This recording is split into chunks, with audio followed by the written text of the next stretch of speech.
Now we're going to be on the record. It is January 29th. Hold on a second. This thing has been... Have you not recorded by accident? I've totally done that with Reggie Stanton. Reggie Stanton. So I'm with Czarina Mirani, right? And we're going to do a house music oral history. So the question I usually start with people is, tell me a little bit about growing up. Did you grow up in Chicago? Where are you from? I am half Filipina, half East Indian. I grew up in Manila, Philippines. I didn't come here until my second year of college. I went to Northwestern University. Okay. So for theater. So my experience with house music was just through disco.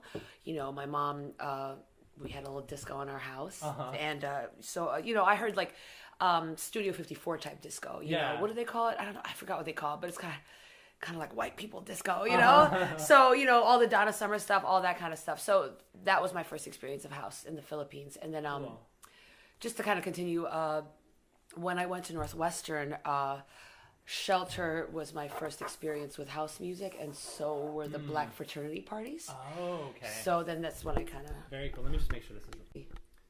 Okay.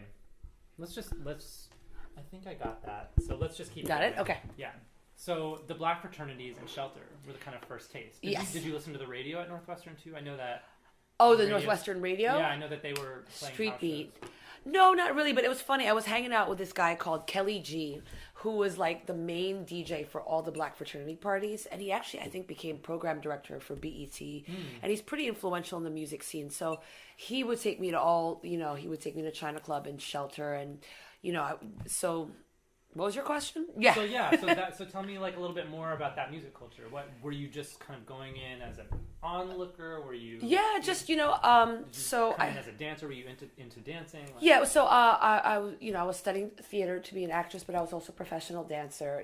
That came, on and off. Yeah. So I was there definitely as a dancer. I had a bunch of black gay friends who started, taking me out. And so we went to China Club and Shelter and all the gay bars. And back then house was way more prevalent, so yeah, that was awesome. And so that was my experience of house, but it was kind of cut briefly short because then I had discovered the rave scene, like yourself, you said you were a raver, and I just love the house rooms, little tiny house rooms at raves. So I went from club to rave, and, pretty much that was it. Yeah. How was the rave scene different?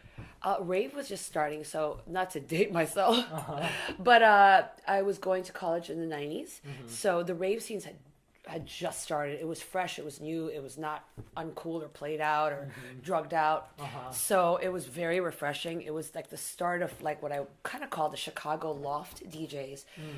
There was the originals like Frankie and Ron Hardy and Larry Levan and all that, but there's a second wave of DJs like the Derek Carters, the Freaks, the Diz, the Heathers. So it was around that time that I was kind of getting my exposure to more house music. And so what were some of the memorable spaces or kind of moments that happened in the rave scene during that time? Oh, the rave scene? Well, it's funny. The side note, I was the herbal ecstasy girl. Do you know what that was? Yeah.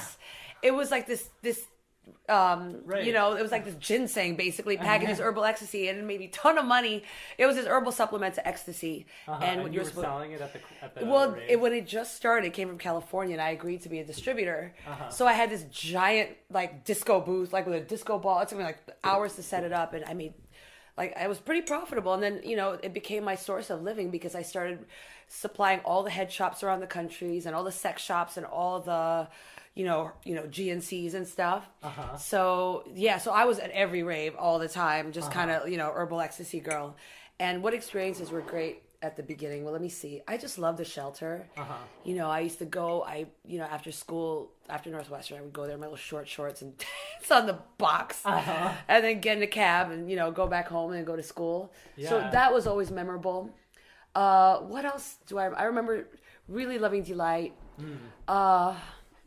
Were you there when Delight played at Shelter? No, people were talking about it. I saw them at the Aragon or something, I was really, now I know everybody, and I'm kind of a liaison to a lot of stuff. But back then, I was just this really clueless club girl. I didn't know any DJs. I didn't know any music. I didn't know any artists. I was just there to just good time gal. You know? Yeah, totally.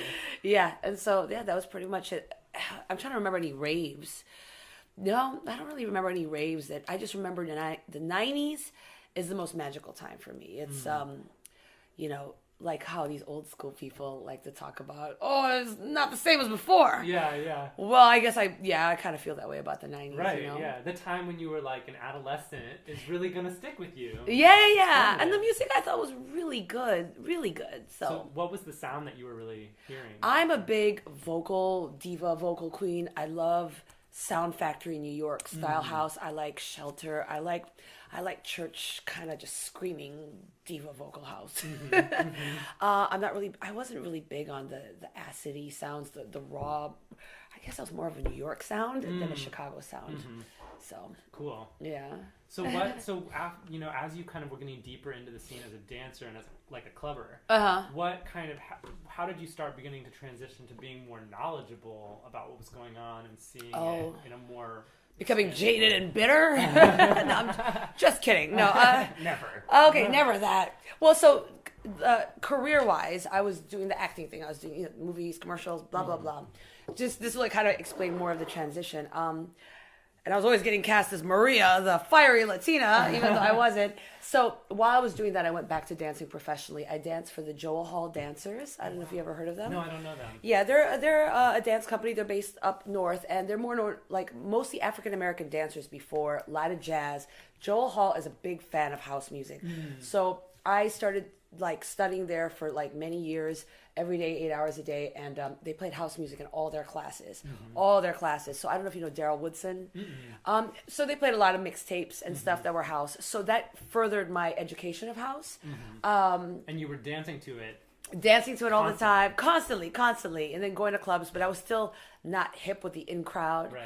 And were you doing house dance, or was it more... It was jazz. It was jazz. It was, warm up stuff, anything to house music. Right. The whole company was into house music. Cool. So then I became a choreographer. I started my own dance company called the 5-Star Boogie Dancers. Okay. I became obsessed with B-girling, so I started a B-girl crew. Then I became obsessed with house dancing. I went to New York and I learned it every summer for like 5 years. I started a house dance class here. We won best dance class from the Reader. Cool. Yeah. So all this stuff was going on dance-wise. And then I quit the acting thing. I just focused more on dancing. And then just somewhere along the line, in 2005, I started Five Magazine. It was just a fluke. We were just looking for something new to do. The whole herbal ecstasy thing was kind of washed out. So we're like, well, what's a business we can do? And he was like, well, you always go out. Why don't you do, house and hip hop magazine or something? I said, well, let's just do house. Also, during that time, I started my own house night, which is hilarious because I didn't know anybody. I just picked DJs off the street, but it was all my dancers, which was cool. So it was all dancers there. So it wasn't any in people or in DJs. It was just random people. So I was doing that at the same time as 3 Degrees was doing their night at Zentra. I don't know if you've heard of the crew 3 Degrees. They're one of the major. They're dancers. No, 3 Degrees is actually, and you should talk to them. They're a major. They're a DJ collective. Okay. They've been doing legendary nights for a long time. Cool. I actually just joined them as a resident. Wow. So they have something tonight, but what was my point? Okay, so yeah. So the dancing thing, and then I started the magazine. When you start the magazine, I was this person that, I want to start a magazine, and I found out later that all these people were like tripping, like, who's this girl, from the Philippines, trying to start a house music magazine. Chicago is very possessive about their music, and rightfully so. I mean, like, who's this girl, who thinks she's going to start a magazine about our music and she's not even from here. So, but the resistance was all just, talking. But when I started, everyone was like excited about it because finally someone was actually talking about house music. Right. So that was kind of the transition. So was it initially, was it easy to get advertisers? Did it sort of hit quickly? Like, how I'm so embarrassed of you. The first issue is just like mortifying. It looks like a newsletter for like middle school or something. Was it hard? No, it wasn't hard. I started out with Lego, who was one of my favorite DJs. Was it hard? A little bit, but you just kind of ask around. A lot of people tried to take advantage in the beginning. They saw it as their opportunity because we didn't know really. The only people I knew were like the big ones, like Steve Hurley, Frankie Knuckles, that kind of thing. I knew the old school people.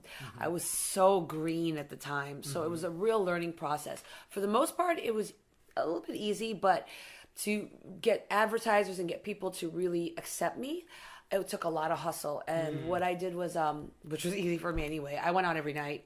I had the magazines. They saw I was like on my hustle, So eventually, it just stuff. They were like, okay. Yeah. She's not going to give up. Yeah, just, okay. Yeah, and I got advertisers, and people saw it was an avenue for them to get publicity. So, everyone wants publicity. Right. And so tell me a little bit more about how the magazine works. So you have, is it just you and Matthew Terry on staff? Yeah, so Terry is kind of my business partner. He's a managing editor.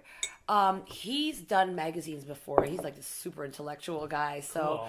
like I think he did a magazine on some weird, I don't know, Eastern European war or something. It's bizarre. He's really bizarre stuff, but he was very successful with it. So I kind of like, we both write, and he does the layout of the magazine, and I kind of am the outside social butterfly. I get the advertisers. I write some of the stuff. He writes some of the stuff, and he does the layout, and he's kind of more the inside guy. Yeah. And we just decided we'll come out every month, 10,000 issues, and then that's how it started. Yeah, cool. And so 8 years. When you guys pick people to feature, is it, how do you sort of do your editorial? Oh, who do we pick? Yeah, like how do you decide like why Roy Davis Jr. right now? Well, it's who'll sleep with me. No, that was a joke. Okay, no. Actually, it's funny. Oh, that's the $1 million question, right? Right. It's kind of like who do you pick to DJ at your club, or who do you decide to kind of go with your gut? Yeah, just random. In the beginning, it was like a total. It was like an ode to the South Side, pretty much. The first few years, and I was so enamored by the South Side. I was like, oh my god. Like I was actually kind of disdainful of the North Side because I thought it was kind of like, oh, these little snobby white kids, they don't know, they don't understand. And I was like, oh, South Side is where it's at. So it was all like I said, the classics. And then I, then I started figuring it out. Yeah. So how do we choose? Whoever's relevant, whoever catches our attention, whoever's doing something. Yeah. We always get a lot of flack for who we choose, so it's a can't win, right? It's an uphill battle. It's an uphill battle, but I think we've gotten everybody for the most part. I think we've shown love to everybody in Chicago. So. Yeah. So talk a little bit more about sort of like your beginning to understand the dynamics between North and South Side. Describe that. Oh, both the process. You already know it, don't you? Well, I have right. a sense, but it's it's an interesting part of the story of Chicago. Have you been to a South Side party? Yeah. You have which one? So I've been. I'm going to Reynolds. We're gonna oh, do good Reynolds. luck. So, what is that? It's a Tuesday night party with Mike Dunn. Oh, I know. When are you gonna go? Oh, I'm gonna go like this next week or the week after. Oh, you are? Yeah. Oh, let me know when you go. Maybe I'll. Yeah, of course. So I've been over to the Shrine doesn't really count though, does it? Well, it's kind of like the border, but it is a South Side crowd. Yeah. No, just let me know because I'll go with you or that'd be great. Because I date white boys, so Jesus Christ. So every time I bring them, it's like, oh, Czarina's here. But South Side. Okay, so like I said, when I first went there, it was so cool because they're older. So it's like partying with your aunts and uncles. Yeah. And they're really warm. They're really nice. I was like, yeah, this is so awesome. And they get so into the music. Like, they stomp their feet. They, speaker jerk and all that kind of stuff. So it's awesome. And I loved it. And then what kind of turned me around a little bit, I hate to say, was I started DJing. And I started noticing that the South Side was playing a lot of the same music over and over again. In the beginning, when you're a clubber, it's just different. You're just kind of happy land dancing. And then when you DJ, you just kind of, oh, okay, I heard that song the other time. So I just noticed that it was just a lot of the same stuff. And I started getting bored. Right. But I still love it. It's like being home. And and then Northside, I just realized that they just had newer music. Northside is known mostly white, newer music, just a little bit more progressive, and Southside is classics. And I'm just going to be honest. Is there a West Side scene too? There is. I think there's mainly one. I think it's Kevin McSwain who does stuff on the West Side. There is a little bit. Gene Hunt's from the West Side. But it's really north-south. That's really how it's divided. Yeah. West will probably be considered South Side in terms of, musical like repertoire. No, these are very sweeping generalizations. Right. And it's your perception as a DJ. Yeah. So you can talk about it as a musician, right? But it's really strange because there's nowhere on the North Side that has the same songs over and over again. Maybe it's an age thing, I don't know. And I also noticed that, you notice so many things when you start DJing. When you put I ran a magazine, so you're always going to get people judging you and stuff like that. But when you become a DJ, forget about it. It's like, oh, you're, So then I I was like, wow, they're really kind of catty on the South Side. You know, they're really nice, but the DJing thing, they just get real competitive. There's a lot of drama, and I just think that there's a lot more just competition and just a lot more extra drama than there should be. Up north, people just want to play music and have a good time. I mean, they also have their share of, but it's just a little bit more. I don't know. It's weird. People get along more. I don't know why it's crabs in a barrel. This is my perception. Yeah. Do people talk about sort of the history of that? Has it changed over time, or do you think that they just keep talking about Ron Hardy and Ron Hardy? It's like Ron Hardy, God bless his soul, has passed, and it's time to move on. You can't keep talking about, well, Ron used to beat the box like this. You know, there's a million DJs that have continued. So, you know, I think, and yeah, there's racism involved. You know, it's weird because when I talk to people on the South Side, their dream is to play up north. They really want to. They all say the same thing. You know, man, I'm tired of playing all this old stuff. But the audience is dictating what they play. They have to play that. Otherwise, the people will walk out of the dance floor. So it's kind of like, what do? You have to play the music that they want to hear, but you're not progressing. So they always tell me, Czarina, I really want to move up north and get gigs up north. And so what do you do? Right. That's kind of the dynamic of how it is. So why don't North Side promoters book South Side DJs? Because they've tried and they don't necessarily bring anybody.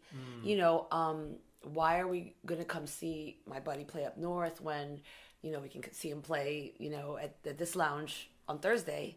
It's kind of like that. I've tried really hard in the beginning. So we've been 8 years. I tried really hard to do this. Everybody come together. North Side and South Side together, yeah, and I did try, and it worked a little bit. I think I was more successful bringing North Siders to the South Side, you know, getting over their fear of being mugged and stuff like that. I think that's been great. I think, you know, and a lot of, I don't know, I think that divide will never really, you know, and I'm just wondering what's going to happen 20 years from now when most of them are, you know, kind of like past or whatever. I'm just wondering what's going to happen with the dynamic. So we'll see. Yeah. Do you think that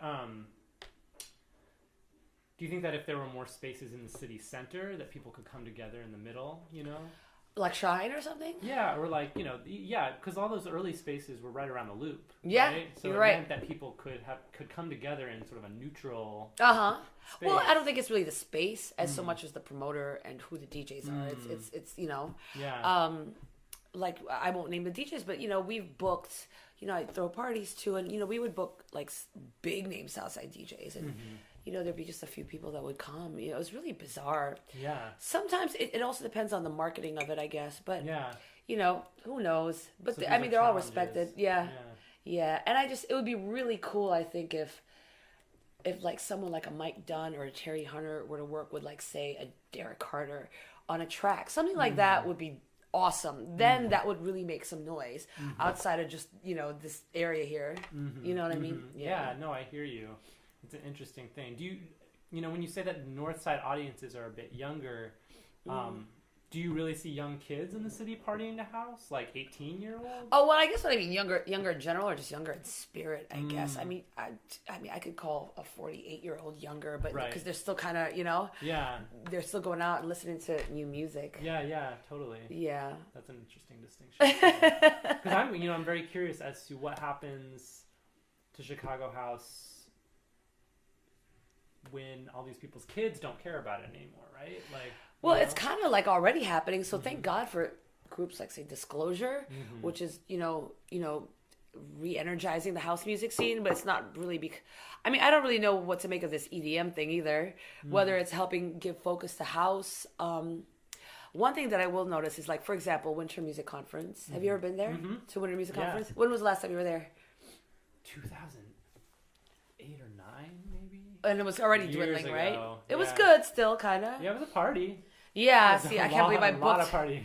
I can't believe I booked 5 days there. So, for example, like, last year was a disaster. Like, all those big soulful house parties, you know, where there's a traditionally older crowd, they were just dead. It was empty. Oh, no. And these were parties that usually had lines out the door. So I was telling my friend that he owns Primary, you know, the club Primary. It's a big super club down there. It's actually... it's here. Oh, it's here. It's actually not a super club. It's just I haven't been there. I was going to go there this weekend.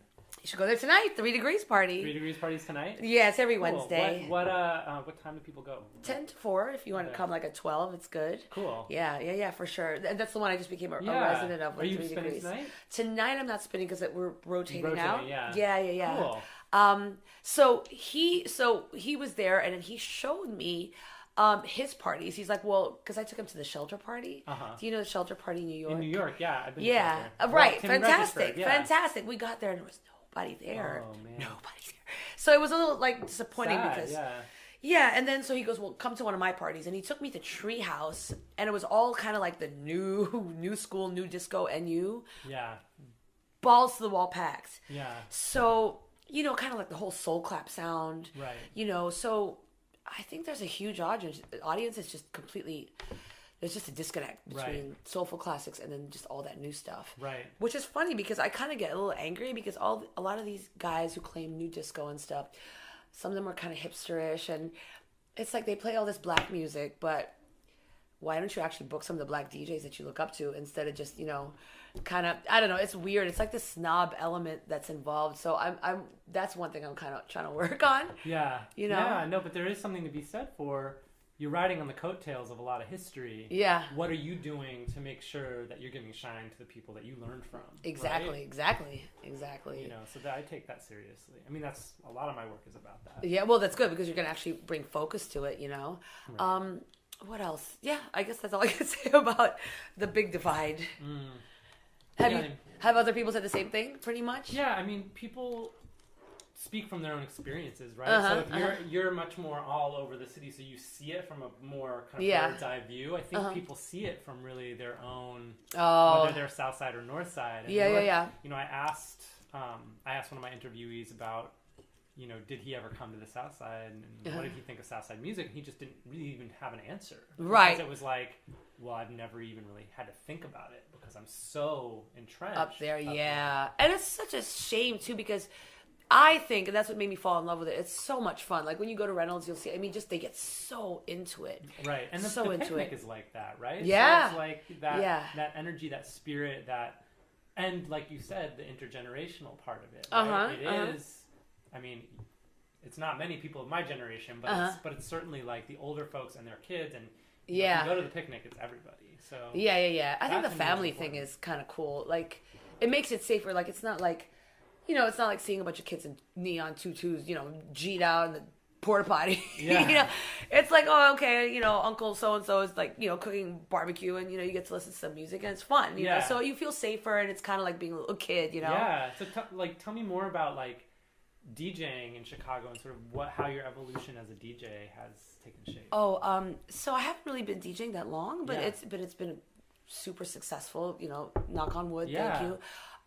Well, to be honest, let's see. I was dating Reese Urban, who's a phenomenal DJ. Who's writing for the magazine? He's also writing. Yeah, he is a great DJ. He does techno, he does house, and he does ghetto house. He's like he's one of the. I think he's the only white boy that's done records on Dance Mania. Oh wow. Yeah, so he taught me how to play.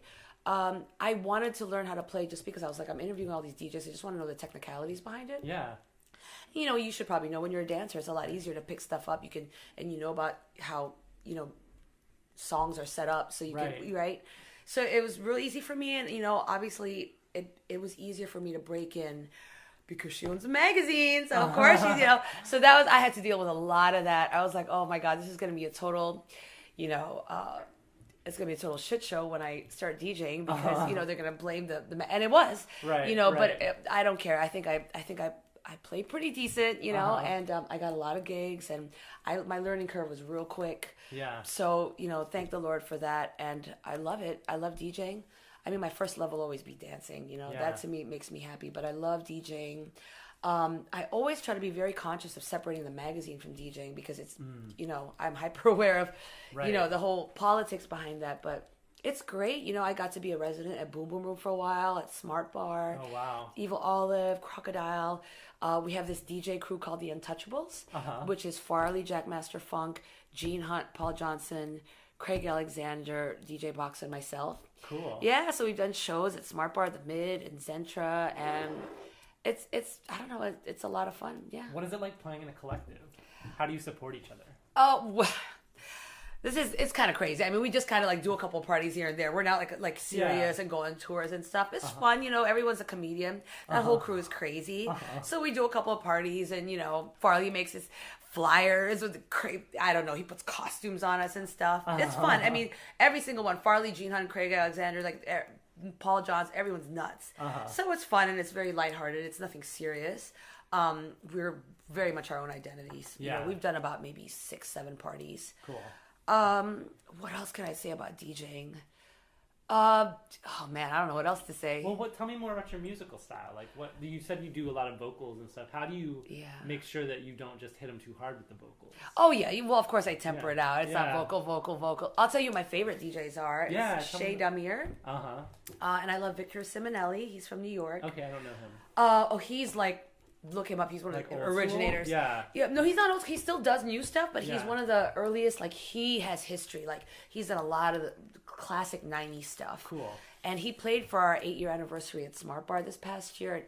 He is just the best DJ in the world. Kindest human being in the whole world. Awesome. I just love. Every time I see him, I'm like, oh, I love you. But my style is you know, I do tech house. I love UK garage.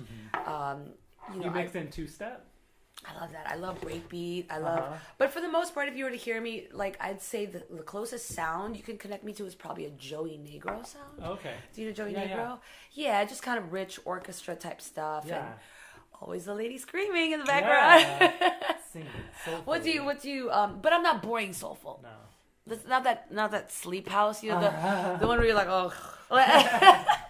Sleep House, that's a new one. You never heard that? You know, because it's kind of like the music.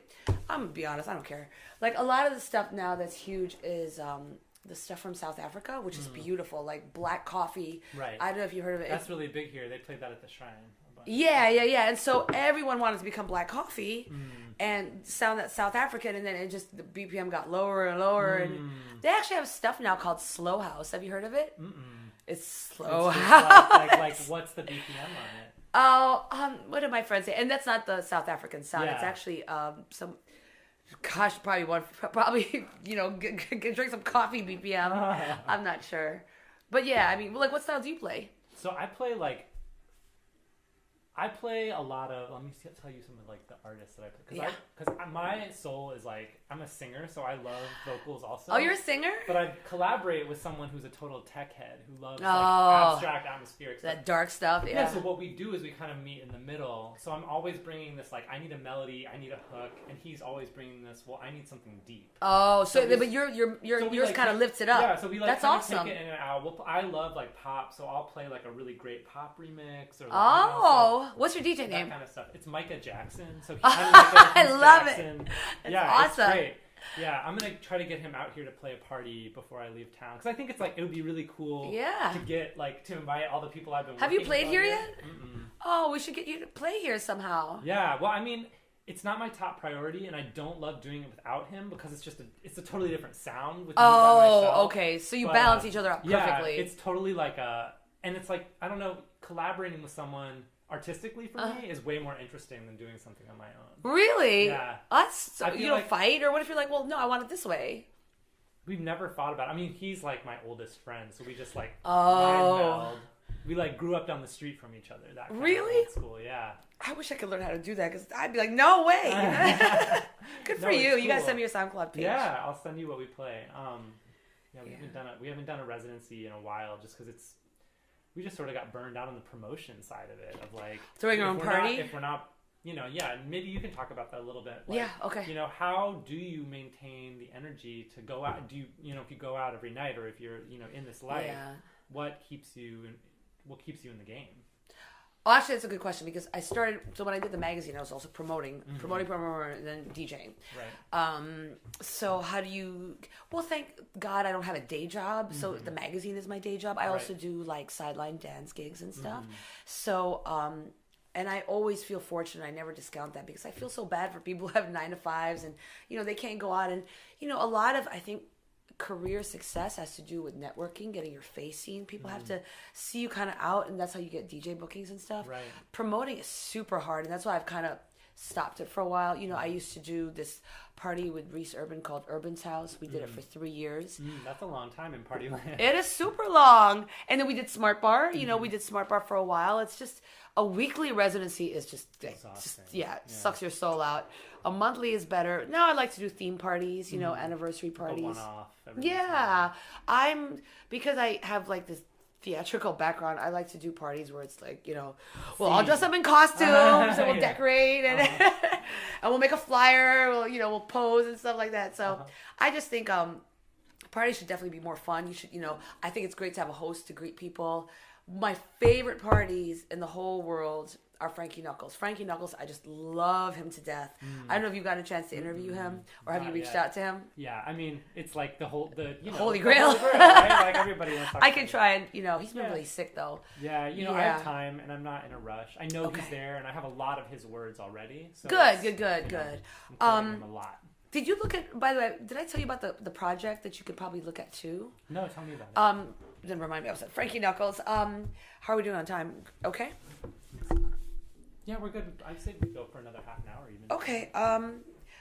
If you look for our 5-year anniversary, because 5 is like the big number, we did this thing called The Project, where I got 40 of the biggest, or whatever, 40 of the most important producers in Chicago, and I asked them all to donate a song, and I video interviewed them. So there's 40 video interviews, and there's 40 or more songs. On the web, online. Yeah, so if you Google 5 Magazine, The Project, you'll see I have Little Lewis, Frankie, Steve Hurley, Farley, Justin Long, a bunch of people, and it just might be something interesting for you to look at too. No, I love that stuff. Yeah. So Frankie Knuckles, his parties are just great because you walk in, it's older gay black men, and their energy is so like nurturing. I love it. It's like a bunch of mother hens around, and Frankie is so nice. I remember he had this theory. He used to do this, but I don't think he does it anymore. He would stand at the door. They would always give a free T-shirt to every party. And for the first hour, he would personally greet every person that walked in the door. And I remember I even interviewed him. So if you look at the project, he talks about that. So, that's really important to make someone feel welcome, like that they're home. And you always feel that energy. And everyone's trying to talk to Frankie at his parties. But and he makes the time to talk to them. He never snubs them or says no. He has someone guarding the booth, kind of. But if they get his attention, he'll give them a CD if they like a song he played. So to me, like, because he used to do parties at House of Blues twice a year, but things have changed now, so he does them at Smart Bar. But yeah, those to me like are the ultimate house party. And he's a legend, so yeah, it's awesome. So tell me more about sort of like the gay black scene in Chicago. Where do you see house fitting into that? Oh, there was a ton, but there's not anymore. There used to be the Generator.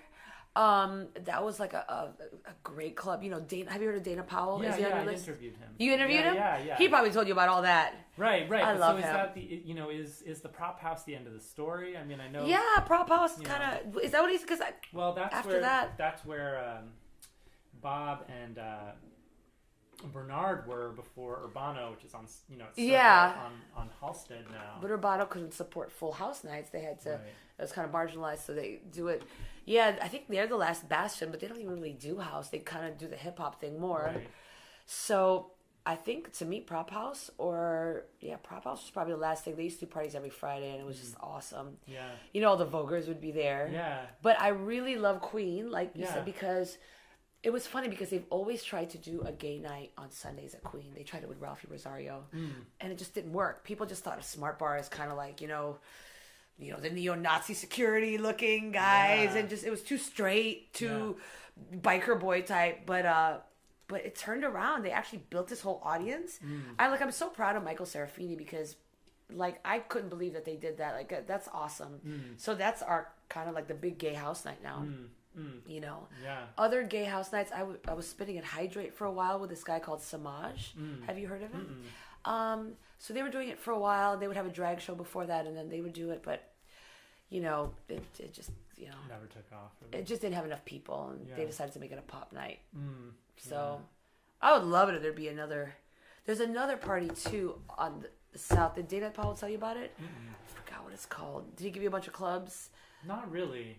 He talked about his own stuff, experience his history, and stuff. Yeah. I forgot it. I'll remember it. I'll tell you. We're in touch. So. Yeah. Cool. Yeah. So I mean, in lieu of Frankie's parties, you know, where does that energy go? You know, what do you mean? Like, so you don't have that. Those parties hold a particular energy, right? Like, they do. That kind of calls back to the early days. Yes, right. Yes, very early days. Right. Is there, you know, is that just gone otherwise, or are other people holding that energy? Is there another scene that's as welcoming and as warm as that? No, because that's a personality-driven party. I mean, like, well, maybe Shelter in New York, but that's a whole different thing, right? No, that's all based around Frankie's personality, I think, and what Frankie represents. I know he also had he has a hard time too, because I know a lot of his fans want him to play the old stuff. So he's lost a lot of fans who said, take us back, and he doesn't want to. Right. And I know that's been a struggle of his that he always talks about. Right. Always, and it hurts him because I know he's very sensitive and he listens to what people say, and deep house pages. Yeah. Oh my God, that's the most evil place in the whole world. Everybody reading everybody. Reading everybody. Oh my God, like, oh gosh, how many battles I've gotten over there. But so thank God his parties are a newer crowd that accept what he plays, you know. But yeah, you're right. Where can this energy be created? No, 3 Degrees, like I told you about.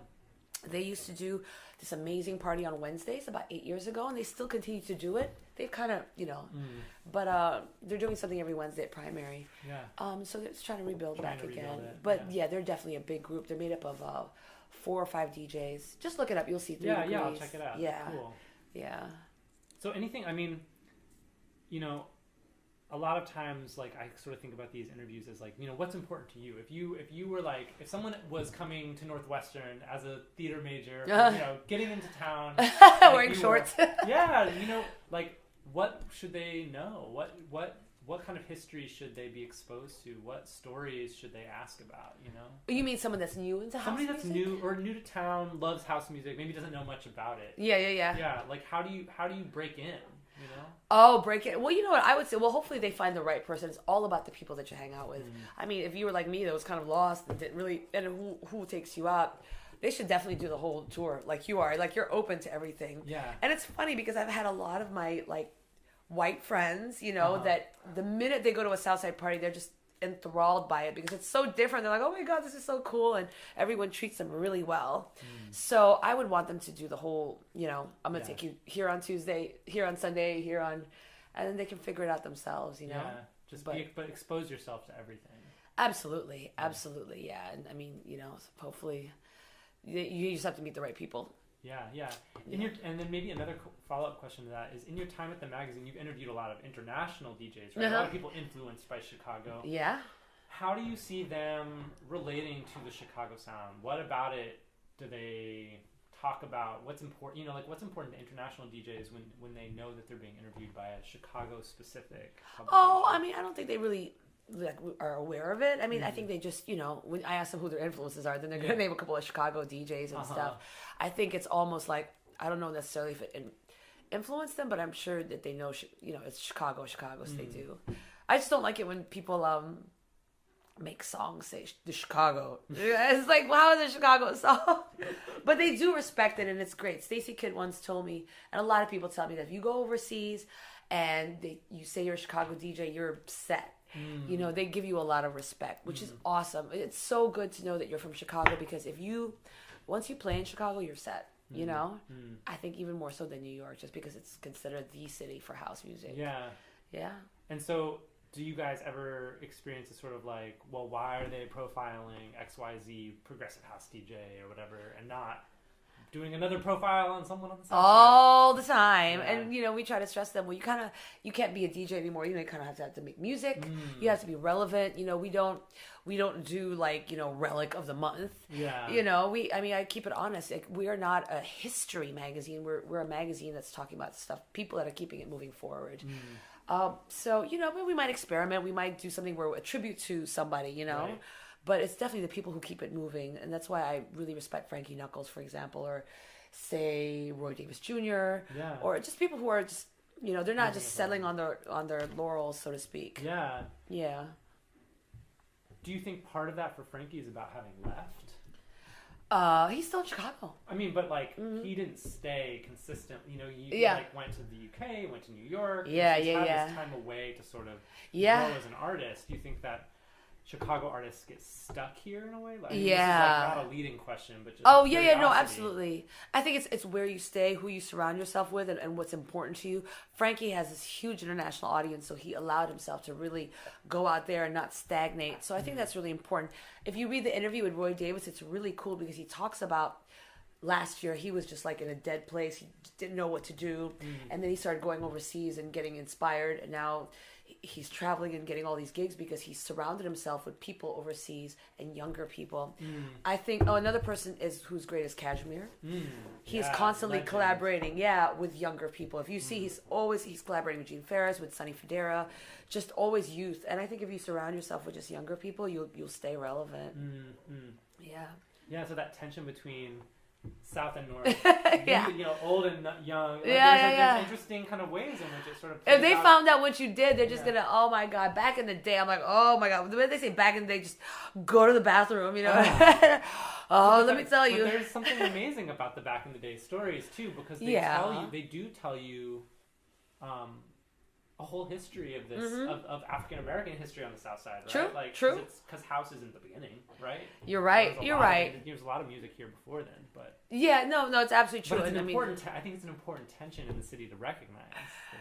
I've just turned back in the day for 8 years, so you're still fresh. Yeah, I'm still. Well, I'm a historian, so I'm like, I want to know about my music, perfect. I'll give him your number. I'll be like, oh my god. Yeah, no, seriously, I'd love to hear. But I'm sure you'll get that. And I mean, are you going to try to approach anybody at Reynolds or anything like? It's harder for me to do kind of cold, like, hey, here's my card. Or no, like, just because it's a little bit like I usually go through people. So gotcha. Mike Dunn, though, you have already Mike Dunn. I have a connection through people in Chosen View. So okay, I good. would love to interview Mike though. He's such an amazing artist. He's very cool. He's very cool. Yeah, that shouldn't be any problem. You got Terry Hunter already and Wayne and I've been trying to.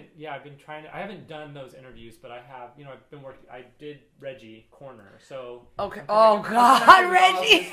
So I love Reggie. We have the same birthday, so we always make fun of him. But like he just probably like gave you a whole mouthful. Right. Well, he's sort of like leading me along. He's hysterical. Cool. Good. What else? Anything else? I mean, so is there anything else that you think is important for me to know, or for What is the most important thing to you? Like that you like? You like to know more about the history, or just the right? I mean, and also just like people's personal experiences. Like you're a woman in a field that there are not many women in, so maybe talking a little bit about what it's like to, women in the scene and how they work and how they're able to get stuff done and well, they always get stuff done before men, right. But the cool thing is, and it's so funny because some of the, I won't name names, but like some of the more like streetwise DJs that just don't have their shit together, they always got if they finally do, it's like the female that kind of has it. Are you gonna do any ghetto or juke stuff, or are you gonna just kind of keep it house? It's more, I can't get all into that, but you could definitely speak to. Well, it's funny. It's just. Well, I will say this: as a female DJ, the good thing is like there's no cattiness whatsoever in the DJ culture. Women kind of pretty much stick together, which is awesome, because I mean, if you were like to go into modeling or something like that, I'm sure it's a little bit more difficult, but there's a good camaraderie between North Side and South Side female DJs. What else? It's cool, I think after all this time now, I think I got a little bit more respect, they accept it. I noticed that I mean, I'm just glad. I just learned to a lot of people respect the magazine and it's great and they give me a lot of love. And I know there's some people who are absolutely just bitter and angry because, they probably just didn't get what, they felt that they should have. And that's okay. But, I always tell them at least I'm keeping it prevalent, and I'm writing about it. Yeah. I think, in terms of the future, I'm a little worried about the future of Chicago House. It'd be cool if we had younger producers that were making a little bit more noise, and hopefully they will, because right now it's all about the UK, they're the ones making the noise, so hopefully we'll continue doing that here. Yeah. Cool. Maybe we can end there, and it sounds great. Subscribe to 5